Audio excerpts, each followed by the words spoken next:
Bonjour à tous. Bien, écoutez, je suis ravie et nous sommes ravis de vous accueillir pour cette soirée inaugurale des Vendanges du Savoir. Les Vendanges du Savoir se renouvellent, bien, vous le verrez comme d'habitude dans leurs conférences. Donc tout à l'heure, nous aurons l'occasion de vous présenter une palette tout aussi intéressante que les années précédentes, mais nous nous renouvelons aussi dans la forme. Donc vous allez voir, cette soirée est un peu spéciale par rapport aux soirées inaugurales précédentes. Vous aurez l'intervention de 2 comédiens que je vous présenterai tout à l'heure, d'un aéropage de scientifiques. Et tout de suite, je vais laisser la parole à Sylvie Caz, notre présidente, sans qui cette belle cité du vin n'existerait pas. Et voilà, Sylvie représente la culture et les civilisations du vin en premier avant nous. Merci Véronique, mais c'est beaucoup trop. Non, elle existerait, bien sûr. C'est un très beau projet qui a été initié il y a longtemps par bien d'autres que moi, et je suis sûre qu'elle aurait existé dans tous les cas. Donc cette Cité du Vin, elle a ouvert ses portes il y a plus de 2 ans maintenant, puisque c'était le 1er juin 2016. Et dès le début, en fait, son exploitation a été confiée par la ville de Bordeaux à la Fondation pour la culture et les civilisations du vin, que j'ai le grand plaisir et le grand honneur de présider aujourd'hui. Cette fondation, elle a pour mission de sauvegarder, valoriser et transmettre les dimensions culturelles, historiques et intellectuelles du vin. Elle a également pour mission de rendre ce patrimoine vivant et universel accessible au plus grand nombre. Elle doit conduire ses projets éducatifs, culturels et scientifiques, stratégiques, autour de 3 orientations majeures. La reconnaissance de la dimension patrimoniale et culturelle du vin, la valorisation et la diffusion de l'ensemble de ses connaissances, le soutien à la recherche et à la création autour de la culture et des civilisations du vin. C'est donc, tout naturellement, dès le début de l'aventure, que la Fondation s'est associée à cette initiative des Vendanges du Savoir, initiée par l'Institut des sciences de la vigne et du vin, qui d'ailleurs fête ses 10 ans, je crois, cher Alain Blanchard, ce soir, monsieur le directeur, et j'en suis ravie, ce soir non, l'année prochaine, en 2019, pas en 2018, pardon, ainsi que l'Université de Bordeaux-Montaigne et l'Université de Bordeaux. La feuille de route de ces vendanges est ambitieuse. Mobiliser les universitaires, les chercheurs, les acteurs de la culture scientifique et technique, de l'univers de la vigne et du vin, dans une dynamique de dialogue et de projets partagés. La culture scientifique et technique occupe aux yeux de notre fondation une place à part entière dans le patrimoine culturel de la vigne et du vin. Il faut la soutenir, l'amplifier et lui donner plus de visibilité, notamment dans ce bel auditorium Thomas Jefferson. Vous saviez que vous êtes aujourd'hui dans l'auditorium Thomas Jefferson. Cette conviction, nous la partageons tous, et je tiens à saluer chaleureusement ce soir les membres du comité de pilotage de ces Vendanges du Savoir, professeurs et maîtres de conférences de l'Université de Bordeaux et de Bordeaux-Montaigne, ainsi que de l'Institut de la vigne et du vin.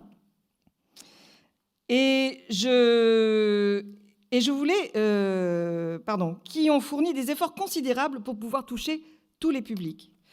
Et je tiens à féliciter tout particulièrement notre doyen de l'Institut, Gilles de Revel, qui anime cette très belle équipe. Ainsi, je voudrais remercier également ce soir nos mécènes, la Société Baron Philippe de Rothschild, le Crédit Agricole d'Aquitaine, la Fondation Bordeaux Université, qui nous permettent, pour leur engagement dans les Vendanges de Savoir et qui nous permettent à tous d'avoir une production brillante tout au long de l'année. Chers mécènes, chers amis, chers professeurs, je vous souhaite à tous une très très belle soirée.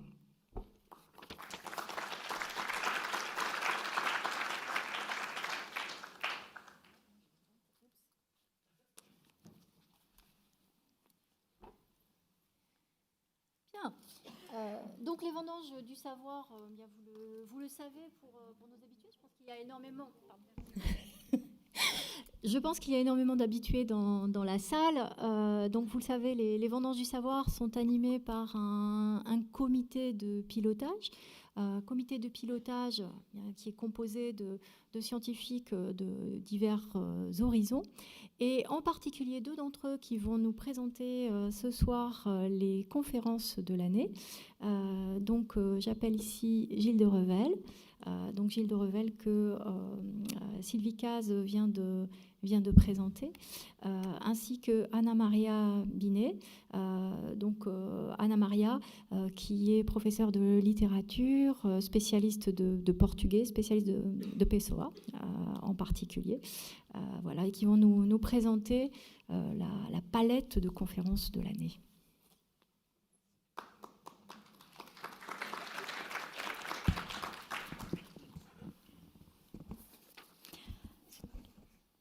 Bonsoir et merci d'être là, toujours fidèles, et peut-être il y en a aussi qui viennent pour la première fois. Et nous allons donc vous parler tout d'abord du concept des vendanges du savoir, surtout pour ceux évidemment qui ne connaissent pas encore. Les vendanges du savoir, comme cela a été un petit peu abordé, ça a été un projet au départ qui était porté donc par les 2 grandes universités de Bordeaux, l'université de Bordeaux et l'université de Bordeaux-Montaigne, et qui essaye de porter à la connaissance du grand public les recherches autour de la vigne et du vin. Ces recherches sont pluridisciplinaires. Donc, vous avez des recherches qui sont plutôt du domaine littéraire, de l'histoire, de la géographie, de l'économie, du droit, mais aussi des sciences dures, bien entendu, l'énologie, la chimie, la médecine, la biologie, j'en ai peut-être oublié. Non, ça va. La génétique, très important. Et donc, toutes ces réflexions autour de la vigne et du vin, faites par des chercheurs, vous sont donc divulguées régulièrement à travers ces vendanges du savoir. Donc, ces vendanges et ces conférences dont va vous parler mon collègue Gilles de Revel ont lieu régulièrement ici, à la Cité du Vin. Nous avons donc un partenariat entre nos universités et la Fondation pour la culture et les civilisations de la vigne et du vin, dont vous a parlé Madame Sylvie Caz. Et donc, notre public est un public, en fait, qui est un grand public, un public très diversifié. Nous avons les gens qui s'intéressent tout simplement à la vigne et au vin. Nous avons des universitaires, des étudiants. Pendant l'année universitaire, il y a beaucoup d'étudiants qui viennent. Et bien sûr, des professionnels aussi, que cela, bien sûr, intéresse de savoir quelles sont les dernières découvertes dans un domaine qui, bien sûr, aura des répercussions sur leur choix viniviticole.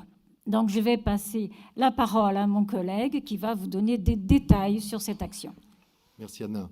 L'idée, bonsoir à tous, et merci d'être là et merci d'être si nombreux à cette première donc, de l'année.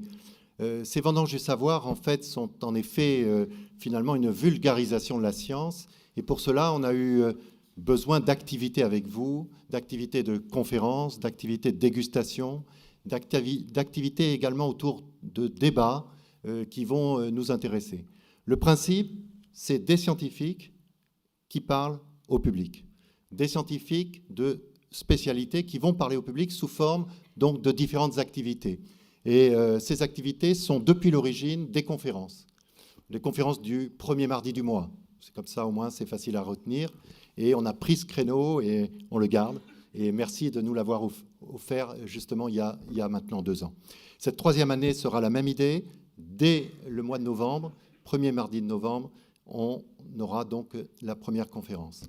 Ces conférences se succèdent au cours de l'année avec toujours cette idée de multidisciplinarité. C'est très très important pour nous et c'est très important, je pense, pour vous aussi, parce que c'est là où est la richesse de la recherche maintenant, mais aussi de cette vulgarisation. Deuxième idée, c'est au cœur même de la cité, on se devait sans doute de faire de la dégustation, sachant que c'est notre métier d'enseignant en énologie de déguster et de faire apprendre la dégustation. Et on voulait, comme cela, essayer avec un public différent voir comment justement ce public allait recevoir cet apprentissage de la dégustation. Et on a donc appelé ça les dégustations savantes. Sans, évidemment, c'est vraiment des dégustations qui sont ouvertes à tous et qui se passent, encore une fois, dans la cité qui est ouverte à tous. Troisième action, et depuis l'an dernier maintenant, c'est l'idée de rencontre avec le grand public autour d'un film. Alors, les plus anciens d'entre nous se rappellent évidemment des dossiers de l'écran, et c'est un peu cette idée-là qui nous a animés. Hein, les plus jeunes, c'est pas grave. Venez voir ce qui se passe ici à la Cité, un film et un débat. L'originalité peut-être des Vendanges du Savoir par rapport à quelque chose qui existe par ailleurs, c'est que le débat est animé par des scientifiques. Et donc c'est une réponse également de la science à des débats sociétaux. Enfin, l'originalité de l'année, puisqu'il en faut une chaque année, c'est la balade hors de la cité. Et pour cela, cette année, au mois de juin prochain, on se baladera, et on rappellera ça tout à l'heure, on ira finalement faire une activité des Vendanges du Savoir à l'extérieur de la cité. C'est une originalité, et je pense que ça sera d'un grand intérêt également, et je vous invite évidemment à venir nous rejoindre. Voilà pour la grande organisation, les grandes activités des Vendanges du Savoir. Et maintenant, on va donc dérouler le programme dès que nous aurons à nouveau la parole.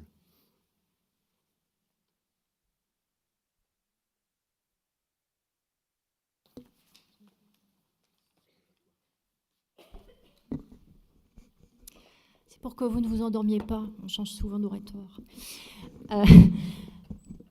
Donc, Sylvie Caz, notre présidente, l'a rappelé, la position de la Cité est tout à fait spéciale puisque nous allions la culture et la science. Le vin a ceci d'extraordinaire que c'est à la fois un produit quotidien, mais aussi un produit de savoir-faire, un produit de recherche, et c'est aussi un produit de rêve, un produit d'enchantement et un produit qui enchante les artistes depuis des siècles. Donc ici, à la Cité, nous aimons bien croiser toutes les disciplines, tous les regards. Et donc est venue l'idée du comité de pilotage de convoquer la littérature, de convoquer la poésie, d'appeler les textes, d'appeler les comédiens pour présenter aussi cette façon de savourer le vin. Donc nous aurons ce soir deux comédiens. Voilà. Donc, Anne Alvaro, François Martouré, je pense que de toute façon, je n'ai pas le temps mais je ne vais pas épiloguer sur leur carrière à tous les deux, puisque ce sont des visages que vous connaissez tous. Ce sont d'immenses comédiens de théâtre, mais ce sont aussi des gens que nous avons l'habitude de voir dans des films, de voir dans des apparences télévisuelles autres. Et donc, grâce à leur voix, nous serons sous le charme de ce que poètes ou écrivains ont pu dire du vin d'hier, du vin d'aujourd'hui, du vin de demain. Et cela, c'est la façon dont nous avons souhaité introduire aussi nos conférences qui parleront du vin d'hier, du vin d'aujourd'hui, du vin de demain. Alors je me perds dans donc pardon. Donc la parole est déjà aux artistes. Voilà. Je suis en train de me perdre.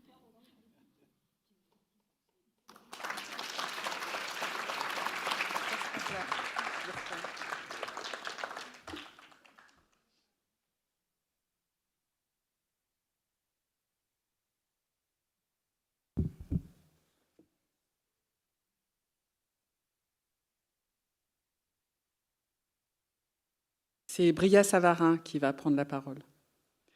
Une chose très digne de remarque est cette espèce d'instinct, aussi général qu'impérieux, qui nous porte à la recherche des boissons fortes.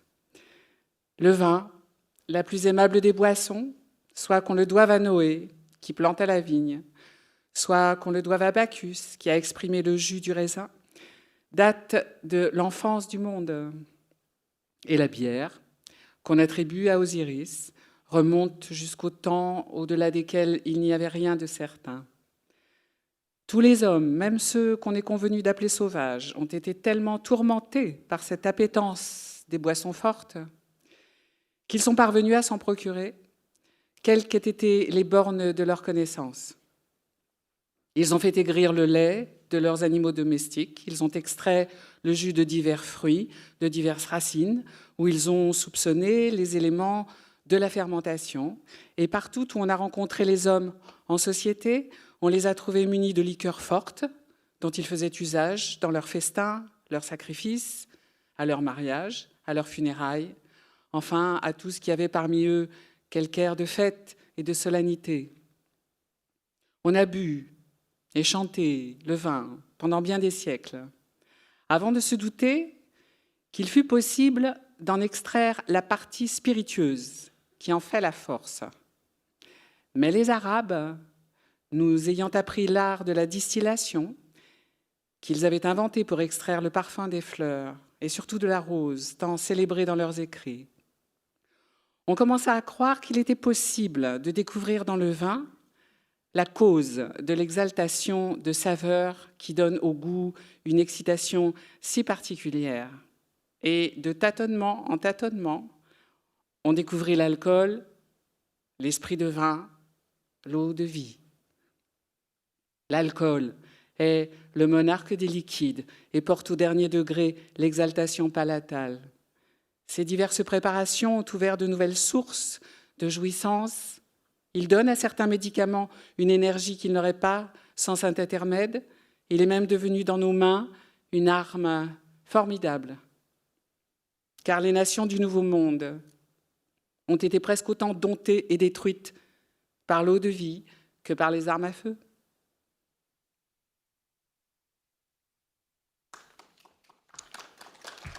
Non. C'était le prologue.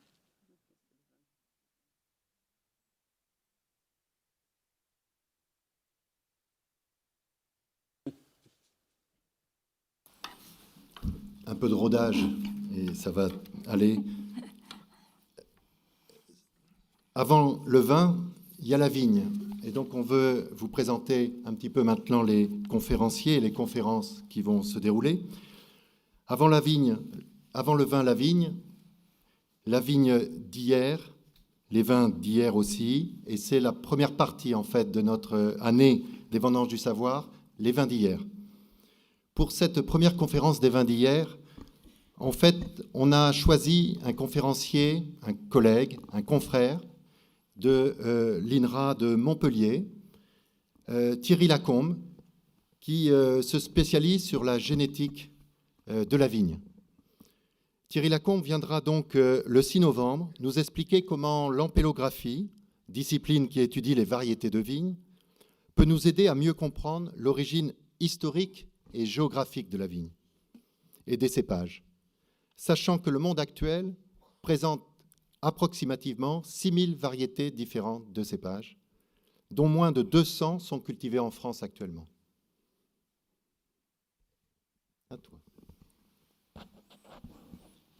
Bien.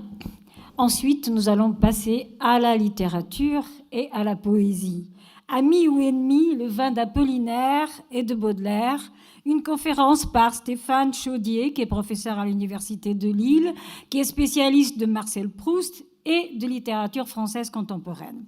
Et puis, ce sera un tandem, Joël July, maître de conférence à l'Université d'Aix-Marseille, qui est spécialiste de stylistique et de la chanson française, surtout des chansons de Barbara. Donc, la conférence illustre bien évidemment la thématique du vin en littérature et surtout en poésie. Ce vin qui d'un côté exalte, d'où le titre, qui inspire, mais aussi qui peut être porteur d'oubli, qui peut être un signe, un symptôme du désespoir. Ensuite, la conférence suivante sera celle de Caroline Lemao, qui est maître de conférence à l'Université Bordeaux-Montaigne, qui est spécialiste d'histoire moderne et particulièrement de l'histoire maritime et de celle du Parlement de Bordeaux et de son rôle dans la transformation du vignoble bordelais et dans l'avènement des grands crus. Donc, sa conférence portera sur le temps et la mer, non, le vin et la mer au temps de Louis XIV et en fait, elle parlera bien évidemment des liens entre le vin et la mer, sous l'angle surtout de l'exportation du vin de Bordeaux par la voie maritime et, autre chose fort intéressante, la consommation du vin dans la marine française. Tout un sujet.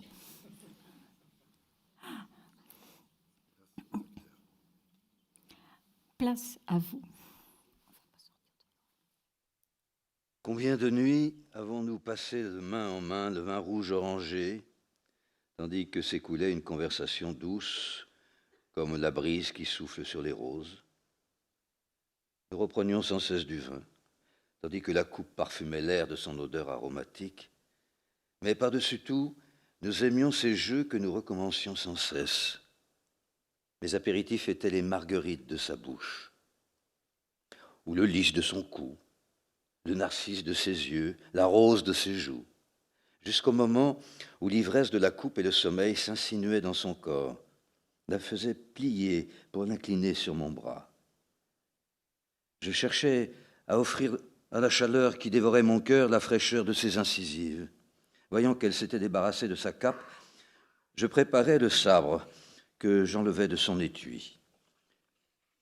Quelle douceur du toucher, quelle élégance de la taille, quelle vibration dans les flancs, quel éclat de l'épée. En la caressant, j'écrasais la branche qui pousse sur le champ sablonneux et baisais la face du soleil qui naît un jour de bonheur. Si elle n'est pas le soleil, ou si le soleil n'est pas elle, alors elle est sa sœur, car ils sont comme deux lanières coupées dans le même cuir.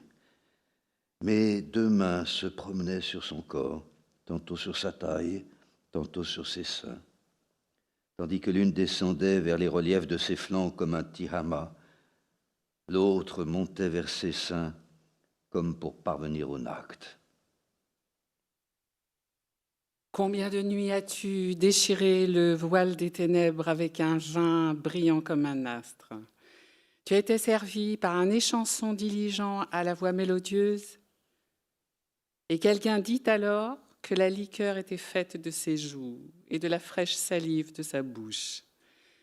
Le vin et les chansons étaient deux pleines lunes. L'une que tu croyais voir se coucher servait avec diligence, l'autre était entièrement disposée à s'incliner vers une bouche comme pour s'allonger. Lorsque tu buvais avec délice, dans les lèvres de la lune qui se couchait, tu jouissais en même temps d'un baiser de celle qui ne se couchait pas, jusqu'au moment où tu as vu les étoiles d'or, ressemblant autour de la voie lactée à un troupeau de gazelles s'apprêtant à boire, tandis que la nuit, pressée par les chasseurs, faisait voler son corbeau, et l'aurore le poursuivait avec son faucon gris.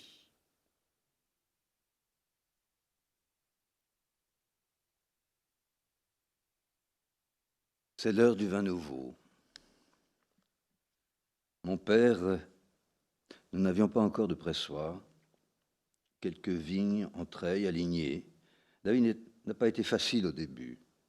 Mon père demandait à M. Jiménez de lui permettre de faire son vin dans un petit pressoir en bois que celui-ci avait.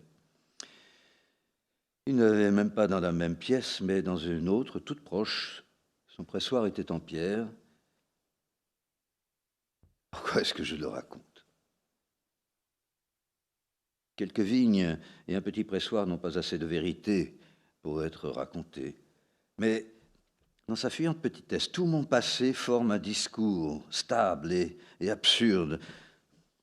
Des querelles, des misères, des choses ridicules et une brève heure de soleil ou de pluie et les morts et les petites joies, même l'aberration et la stupidité, un discours stupide et résistant. Il habitait presque en face de chez nous, M. Jiménez. Un jardin entourant un petit manoir dont la façade était couverte de plantes grimpantes. Les femmes passent avec les jarres. Elles vont au pressoir. C'est l'heure du vin nouveau. Le pressoir est une cuve en bois dans une pièce avec un plafond bas et une fenêtre sur la cour. Les femmes vident les bacs, elles chantent. Dans la pâle clarté de la pièce, j'aperçois deux hommes en manches de chemise, les pantalons retroussés au-dessus des genoux. Ils foulent les raisins. Ils appuient leurs mains contre le plafond. Ils foulent toujours. Ils lèvent leurs jambes teintées de vin comme dans une danse lente. Ils chantent parfois. Ils sont les dieux de la joie. Je les regarde. Ils la fabriquent avec les pieds pour des après-midi de dimanche dans d'autres pressoirs et d'autres celliers pour quand, à la fin d'une semaine de travail, anéantis par l'ivresse, ils reviennent de la taverne en se balançant d'un côté à l'autre de la rue, le regard noyé dans le vin. Ils sont les dieux de la joie pour la fête du dimanche. Sur leurs jambes poilues, blanches, le mou s'écoule comme du sang à travers les poils. Je les regarde maintenant de ma distance d'adulte, comme dans une longue marche de pénitence. Ils meuvent leurs pieds au même endroit, comme si le sol glissait en dessous. Dans la pénombre froide du cellier, les femmes vident leur bac. Elles sortent à nouveau vers la lumière. Une odeur âcre remplit l'espace du cellier, me donne le vertige à cause du mouvement des hommes dans le pressoir. Au dehors, l'après-midi s'achève dans la douce lumière d'autrefois. Elle me disperse léger comme l'air de mon évocation. Et finalement, tout le pressoir est plein, le mou épais de la rafle fermente lentement en faisant des bulles. Je goûte ensuite le mou qui sort du robinet, saveur éthérée dans la mémoire, diffuse, arôme intrinsèque à toute sève de mon corps, dans l'humidité de mes cellules, étendant soudainement ses ramifications à la globalité de mon enfance. Ô saveur de jamais dans l'infinitude de moi. Cette saveur palatale se déclenche dans ma bouche. Elle gonfle dans mes narines. Je la sens. Elle prend tout mon corps. Et elle devient ensuite la lumière dorée de l'air, le chant lointain de quelqu'un, des voix errantes de ceux qui passent, la cristallisation de la joie dans la pacification de mon sang, arôme de la terre qui s'endort, diadème d'harmonie, intégration présente de la totalité que je suis.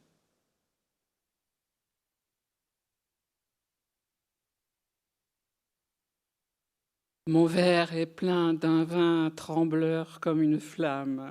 Et écoutez la chanson lente d'un batelier qui raconte avoir vu sous la lune 7 femmes tordre leurs cheveux verts et longs jusqu'à leurs pieds. Debout, chanter plus haut en dansant une ronde, que je n'entende plus le chant du batelier, et mettez près de moi toutes les filles blondes, au regard immobile, aux nattes repliées. Le Rhin est ivre où les vignes se mirent, tout l'or des nuits tombe en tremblant si reflété. La voix chante toujours à en râle mourir, ces fées aux cheveux verts qui incantent l'été. Mon verre s'est brisé comme un éclat de rire. Un soir, l'âme du vin chantait dans les bouteilles. Homme, vers toi je pousse aux chairs déshéritées, sous ma prison de verre et mes cires vermeilles, un chant plein de lumière et de fraternité. Je sais combien il faut sur la colline en flammes de peine, de sueur et de soleil cuisant pour engendrer ma vie et pour me donner l'âme. Mais je ne serai point ingrat ni malfaisant, car j'éprouve une joie immense quand je tombe dans le gosier d'un homme usé par ses travaux, et sa chaude poitrine est une douce tombe où je me plais bien mieux que dans mes froids caveaux. Entends-tu retentir les refrains des dimanches et l'espoir qui gazouille en mon sein palpitant? Les coudes sur la table et retroussant tes manches, tu me glorifieras et tu seras content. J'allumerai les yeux de ta femme ravie. À ton fils, je rendrai sa force et ses couleurs. Et je serai pour ce frêle athlète de la vie l'huile qui raffermit les muscles des lutteurs. En toi, je tomberai, végétal ambroisie, grain précieux jeté par l'éternel semeur, pour que de notre amour naisse la poésie qui jaillira vers Dieu comme une rare fleur.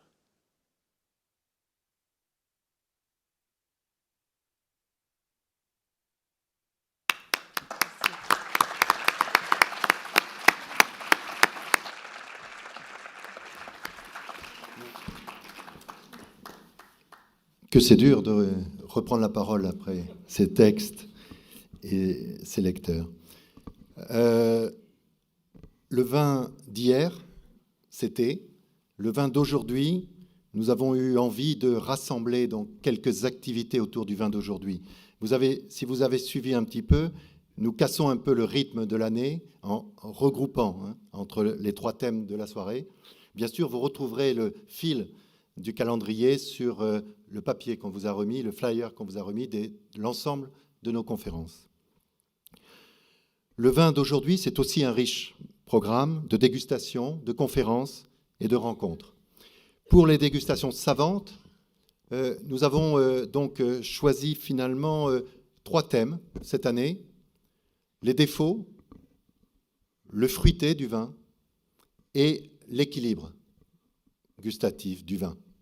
3 thèmes qui vous seront présentés donc par 3 intervenants, votre serviteur, mais également et surtout Georgia Litra, qui est donc enseignante-chercheur à Bordeaux Sciences Agro et qui mène ses recherches justement à l'ISVV, et Axel Marchal, qui est maître de conférence à l'ISVV, à l'Université de Bordeaux, et qui nous parleront de ces dégustations, et encore une fois, ces dégustations ouvertes au grand public, pour une interaction maximale dans une salle de dégustation qui est faite pour ça, en cercle, avec le maximum d'interaction. Donc, venez vraiment nombreux et intéressez-vous à cette dégustation et à ces thèmes qui nous sont chers, qui résonnent en nous également en tant qu'enseignants, puisque ce sont des thèmes que l'on aborde avec nos étudiants et avec les professionnels qui viennent en formation. Ce qu'on a voulu, c'est d'en parler avec vous, d'en parler donc d'une certaine manière, qui est une manière analytique, scientifique, mais encore une fois, qui est bien entendu ouverte à tous. La prochaine sera au mois de novembre, la seconde sera au mois de mars et la dernière au mois de mai, puisque notre idée est de les disperser au cours de l'année, chaque trimestre. Voilà pour cette approche des dégustations. Anna, c'est à toi. Oui, voilà, une conférence au titre un petit peu provocateur. « Reviens, pasteur, ils sont devenus fous ». Alors, cette conférence sera prononcée par Aline Lanvaux, qui est professeure émérite à l'ISVV. Elle est œnologue, elle est spécialiste en microbiologie du vin. Elle a beaucoup travaillé sur les méthodes de la biologie moléculaire appliquées à la recherche sur les bactéries lactiques du vin. Et en effet, sa conférence va porter sur la nécessité de garder à l'esprit les travaux de Pasteur, les travaux des disciples de Pasteur, et de réfléchir sur les périls qui pourraient advenir de leur abandon au profit d'un retour que j'appellerais radical au naturel. Alors, les rencontres des vendanges du savoir, mon collègue Gilles de Revel vous a expliqué un peu de quoi il s'agissait. Il s'agit donc d'un film qui sera suivi d'un débat, d'une table ronde. Donc, le débat aura pour titre « Vous mettrez bien un peu de science dans votre vin ». Donc, vous voyez bien que c'est un peu la suite de ce que nous venons de voir. Et en fait, on va parler encore une fois de la place de la science dans la viticulture et l'œnologie. C'est un sujet extrêmement important et vraiment à l'ordre du jour, on peut dire.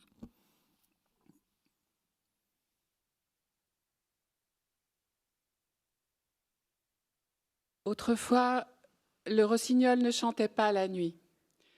Il avait un gentil filet de voix et s'en servait avec adresse du matin au soir, le printemps venu.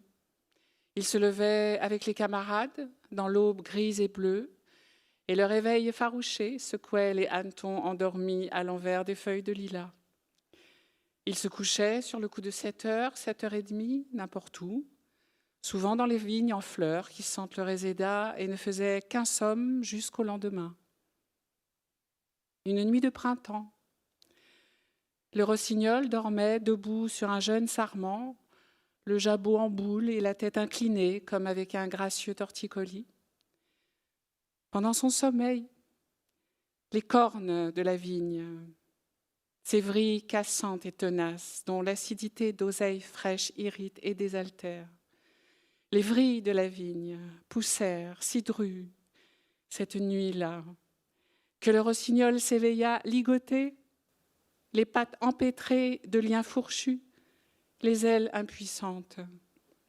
Il crut mourir, se débattit, ne s'évada qu'au prix de 1000 peines, et de tout le printemps se jura de ne plus dormir, tant que les vrilles de la vigne pousseraient. Dès la nuit suivante, il chanta pour se tenir éveillé. Tant que la vigne pousse, pousse, pousse, je ne dormirai plus. Tant que la vigne pousse, pousse, pousse. Il varia son thème, l'enguirlanda de vocalises, s'éprit de sa voix, devint ce chanteur éperdu, enivré et haletant qu'on écoute avec le désir insupportable de le voir chanter. J'ai vu chanter un rossignol sous la lune, un rossignol libre et qui ne se savait pas épier. Il s'interrompt parfois, le col penché, comme pour écouter en lui le prolongement d'une note éteinte. Puis il reprend de toute sa force, gonflé, la gorge renversée, avec un air d'amoureux désespoir. Il chante pour chanter. Il chante de si belles choses qu'il ne sait plus ce qu'elles veulent dire. Mais moi, j'entends encore, à travers les notes d'or, les sons de flûte grave, les trilles tremblés et cristallins, les cris purs et vigoureux. J'entends encore le premier chant naïf et effrayé du rossignol pris aux vrilles de la vigne.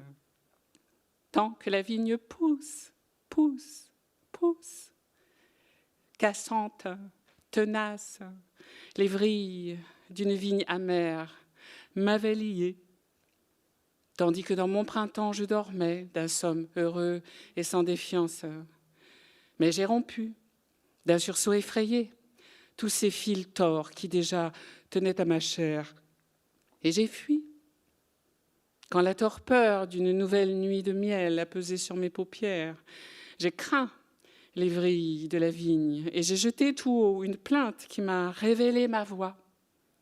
Toute seule, éveillée dans la nuit, je regarde à présent monter devant moi l'astre voluptueux et morose pour me défendre de retomber dans l'heureux sommeil, dans le printemps menteur où fleurit la vigne crochue.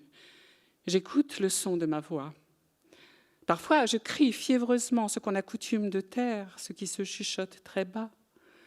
Puis ma voix languit jusqu'au murmure parce que je n'ose poursuivre. Je voudrais dire tout ce que je sais, tout ce que je pense, tout ce que je devine, tout ce qui m'enchante et me blesse et m'étonne. Mais il y a toujours, vers l'aube de cette nuit sonore, une sage main fraîche qui se pose sur ma bouche, et mon cri qui s'exaltait redescend au verbiage modéré, à la volubilité de l'enfant qui parle haut pour se rassurer et s'étourdir. Je ne connais plus le somme heureux, mais je ne crains plus les vrilles de la vigne. C'était Colette.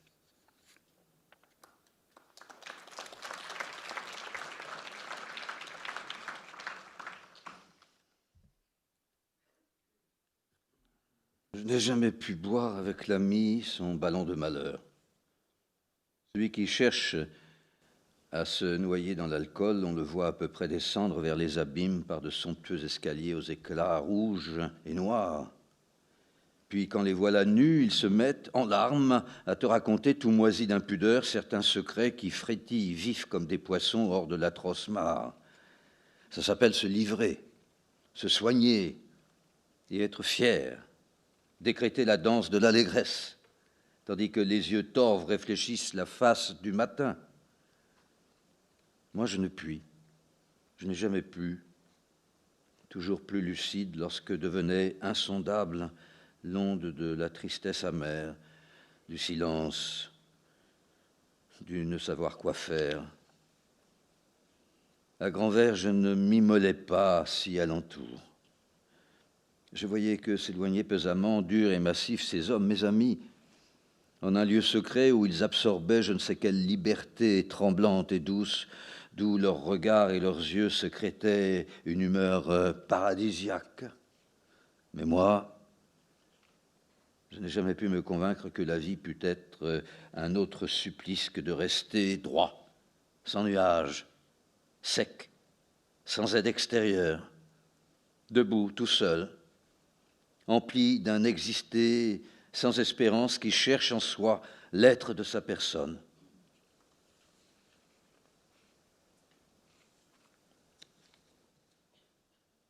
La fin de la longue, inutile journée rend sombre. L'espoir déçu, lui-même, se brise en mille décombres. La vie n'est qu'un mendiant ivre, qui tend la main à son ombre. Nous dormons l'univers. La vaste masse de la confusion des choses nous enlace, rêve, ivre. La confluence humaine, vide, se propage de race en race. À la jouissance suit la douleur, à celle-ci la jouissance. Tantôt nous buvons le vin de la fête, tantôt nous buvons celui de la douleur, mais rien ne demeure, de l'un ou de l'autre vin. Il est des maladies pires que les maladies. Il est des douleurs indolores, même en notre âme, cependant plus douloureuses que les vraies. Il est des angoisses rêvées plus réelles que celles que la vie provoque en nous. Il est des sensations que l'on ressent rien que de les imaginer, devenant ainsi davantage nôtres que la vie elle-même. Tant de choses sans exister existent, et existent durablement, sont durablement nôtres, et nous, au-dessus du vert trouble du vaste fleuve, les accents circonflexes blancs des mouettes, au-dessus de l'âme voltige inutilement ce qui ne fut pas, ne peut pas être, et cependant est tout. Donne-moi encore du vin, car la vie n'est rien. Bouche empourprée de vin, front pâle ceint de rose, nu, des bras immaculés reposant sur la table. Tel doit être Lydia, le tableau où nous serons figés, muets, éternellement gravés dans la conscience des dieux. Cela est préférable à la vie telle que les hommes la vivent, pleine de la noire poussière qu'ils soulèvent sur leur route. Les dieux ne secourent par leur exemple que ceux qui ne prétendent rien d'autre que d'être emportés par le fleuve de la vie.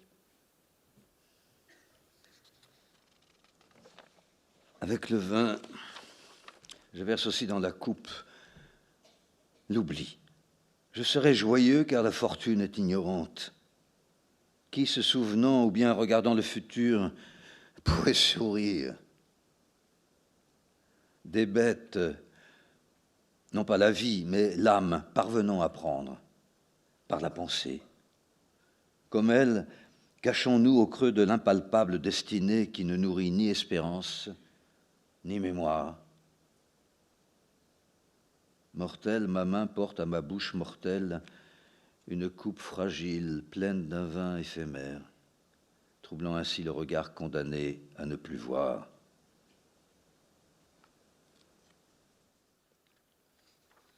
C'était Pessoa.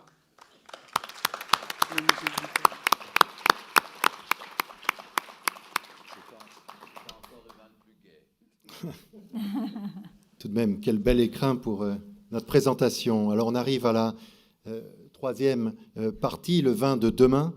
Nous y sommes déjà, le vin de demain, il est là. C'est cette fameuse rupture, cette évolution, ces changements que nous voyons apparaître en viticulture et en énologie. Ce changement, c'est aussi le changement climatique.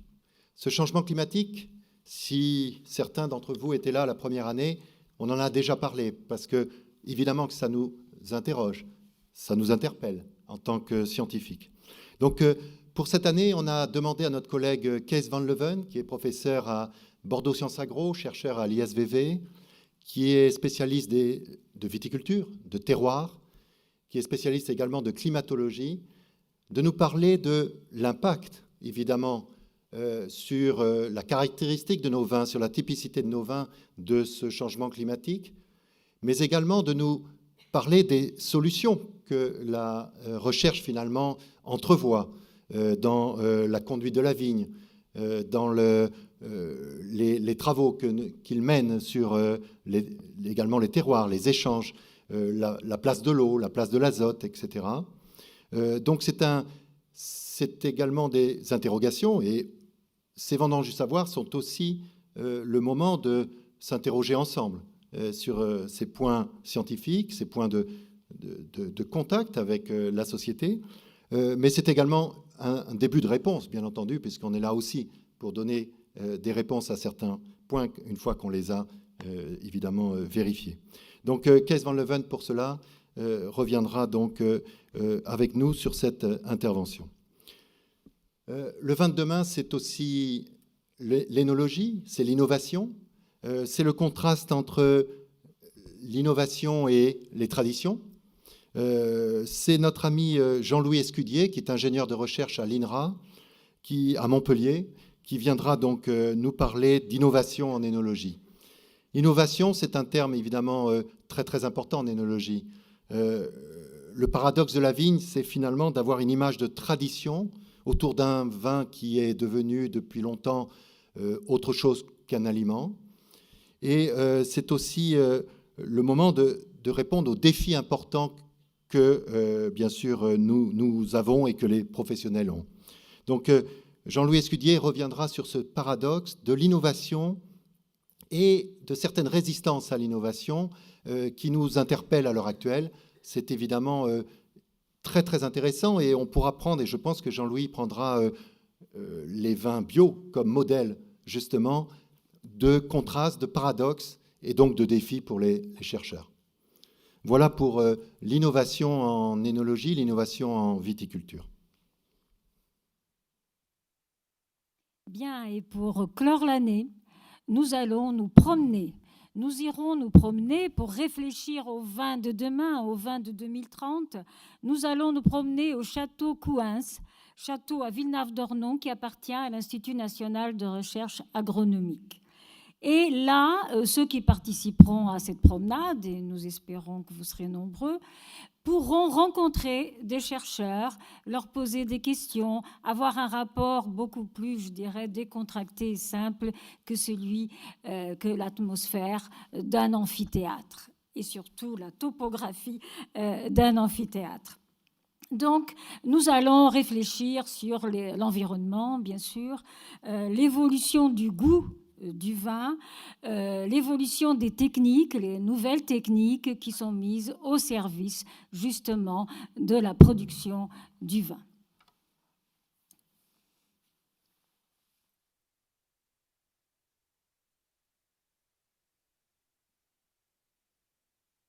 Pour une telle rêverie condensée en une substance aimée, aimée d'un amour parlant, qu'est-ce que le vin ? C'est un corps vivant où se tiennent en équilibre les esprits les plus divers, les esprits volants et les esprits pondérés, conjonction d'un ciel et d'un terroir. Mieux que tout autre végétal, la vigne trouve l'accord des mercures de la terre, donnant ainsi au vin son juste poids. Elle travaille tout le long de l'année en suivant la marche du soleil à travers tous les signes zodiacaux. Le vin n'oublie jamais au plus profond des caves de recommencer cette marche du soleil dans les maisons du ciel. C'est en marquant ainsi les saisons qu'il trouve le plus étonnant des arts, l'art de vieillir. D'une manière toute substantielle, la vigne prend à la lune, au soleil, à l'étoile, un peu du soufre pur, seul capable de bien élémenter tous les feux des vivants. Ainsi, un vrai vin appelle le plus sensible des horoscopes. À qui rêve le vin dans la nature, avec toute l'histoire des influences célestes de l'année, comme le répertoire des actes du soleil et des astres, la pluie est une maladie de l'atmosphère vivante. En assombrissant le coteau, elle ternit la couleur d'un vin qui n'a plus son compte de lumière. Tout rêveur qui vit dans la sympathie de la vigne sait bien que le cep, contre l'eau terrestre ou fluviale, est toute vigilance. La souche est une poigne qui empêche à toute eau de monter jusqu'au grain. Elle tord en sa racine des sèves quintessenciées. Et le sarment sec dans toutes les fibres de sa substance interdit à l'être humide de polluer le raisin. En des temps cartésiens, un médecin écrit « Les conduits par où la sève de la vigne monte sont tellement étroits qu'ils ne laissent passer que le sucre le plus pur et le plus subtil de la terre, au lieu que les tuyaux par où le sucre des pommiers et des poiriers s'élève sont si larges qu'ils laissent monter indifféremment les principes grossiers et les subtils. » Ainsi, la nature a pris soin, bonne mère, d'interdire par la force des treilles l'union des liquides contraires, l'union de l'eau et du vin, l'union de la mare et du coteau. La chimie moderne, sans doute, nous enjoint de rire devant d'aussi vaines rêveries. Elle nous prouve que par ses faciles analyses que le raisin est un fruit aqueux, et l'agronomie conseille des pratiques qui gonflent la vendange. Il est des pays plats où s'arrosent les vignes. Ce sont là des pays que le rêve du vin ne visite pas. Pour qui rêvent les substances dans leur acte profond, l'eau et le vin sont des liquides ennemis. C'est médecine que de les mêler.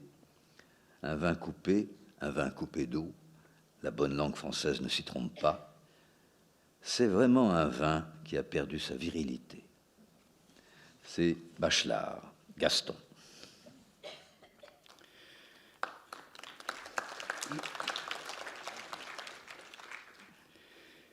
C'est ce froid qui donne sa limpidité à notre vin. Mettez la bouteille entre vous et la lampe, et ce que vous voyez vous étonne. Il est rare que vous ne siffliez pas, ou même parfois vous poussez un cri, et vous faites tourner la bouteille pour regarder dans tous les sens. Il y a alors dans ce vin comme de la soie rouge. Quand vous vous en versez, il n'est pas comme les autres vins qui coulent, il bondit dans votre verre et il est plein de poussière dorée qui monte et qui descendent. Maintenant, pour un gosier étranger, je veux dire qu'il n'est pas exactement d'ici, on ne peut pas vraiment prétendre que ce vin soit bon. On nous l'a dit 1000 et 1000 fois, on nous dit « Comment pouvez-vous boire ça ?» Comment ? Mais nous ne nous forçons pas, au contraire, il faut nous forcer pour nous arrêter d'en boire. Nous aimons qu'il soit âpre et vert, qu'il racle la gorge, et même pour certains, qu'il fasse venir les larmes aux yeux. Ceux qui ne sont pas des 4 villages disent que pour boire le vin de Prébois, il faut se cramponner à la table. Eh bien, même s'il faut, nous nous cramponnons, et tout est dit. Nous ne sommes pas des collégiens. Vivez un peu parmi nous, imposez-vous nos habitudes, et vous verrez si vous continuez longtemps à faire la fine bouche. Vous en arriverez même à boire notre vin blanc. C'est notre vrai vin de fête. Les étrangers qui en ont goûté et à qui on en offre encore répondent tous « non merci ». Et c'est sincère. Nous n'insistons pas. À quoi bon ? Chacun sait ce qui bout dans sa marmite.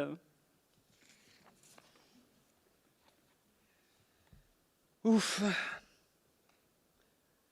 J'ai soif comme si je mâchais de la laine. Allons, donne l'avoine à mon gosier fourbu. Du vin, nous faut du vin. Je veux que mon haleine suffise pour saouler ceux qui n'auront pas bu. Je veux qu'en me voyant, le Panthéon recule, craignant d'être écrasé par mon choc. Et je veux faire ce soir le jour, après le crépuscule, grâce au soleil dont les rayons sont mes cheveux. Tiens, prenons le omnibus, tout couvert de gens ternes, qui par mon flamboiement vont être illuminés. Le vieux cocher, prenant mes yeux pour ses lanternes, allumera sa pipe aux braises de mon nez. De l'Odéon pensif aux tristes Batignolles nous irons, telle va la comète qui luit. Chez le mastroquet gras qui vend des attignoles, nous boirons du vin doux qui fait pisser la nuit. Nous pisserons très beau, très heureux, très digne, nous appuyant au front, au mur éclaboussé. Et les Batignolais verront un jour des vignes fleurir le long des murs où nous aurons pissé.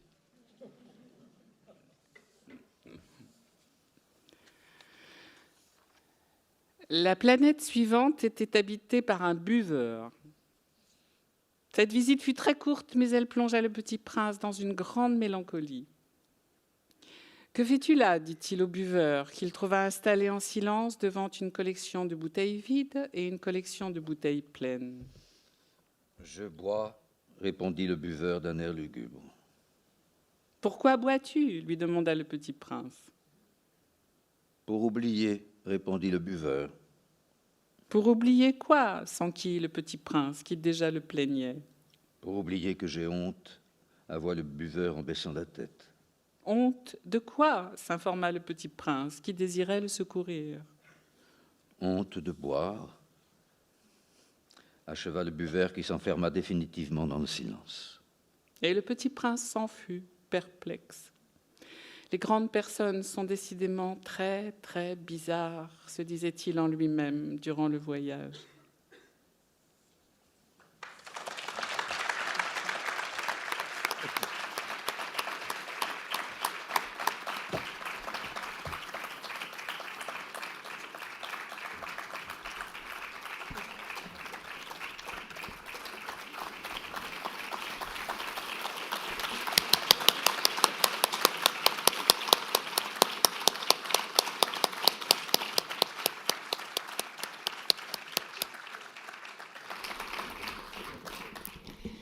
Eh bien, j'espère que cette soirée vous aura donné envie de venir en partager d'autres avec nous dans les mois qui viennent, avec la série de conférences que nous vous avons présentées. Alors, tout de suite s'affiche effectivement derrière la prochaine, pour ne pas perdre le nord. Donc, la conférence sur l'origine des cépages qui sera présentée par Thierry Lacombe. Écoutez, je remercie infiniment les comédiens qui nous ont accompagnés pour cette soirée et l'association Texte et Voix. L'association Texte et Voix qui avait été contactée par notre organisateur de spectacle maison, Philippe Hernandez, et qui nous a permis de bénéficier de la présence d'Anne Alvaro et de François Martouret. Mais que je remercie encore une fois pour la magie qui vient de leur voix. Bon, c'est vrai que les scientifiques, on ne pourra jamais égaler les poètes pour vous mettre de la lumière dans les yeux. Alors je vais vous inviter maintenant à la partie la plus festive de nos soirées, comme d'habitude. C'est en fait venir prolonger cette rencontre par le verre de l'amitié. À l'étage au-dessus, comme vous en avez l'habitude. Et donc, écoutez, à très bientôt pour la suite des Vendanges du Savoir.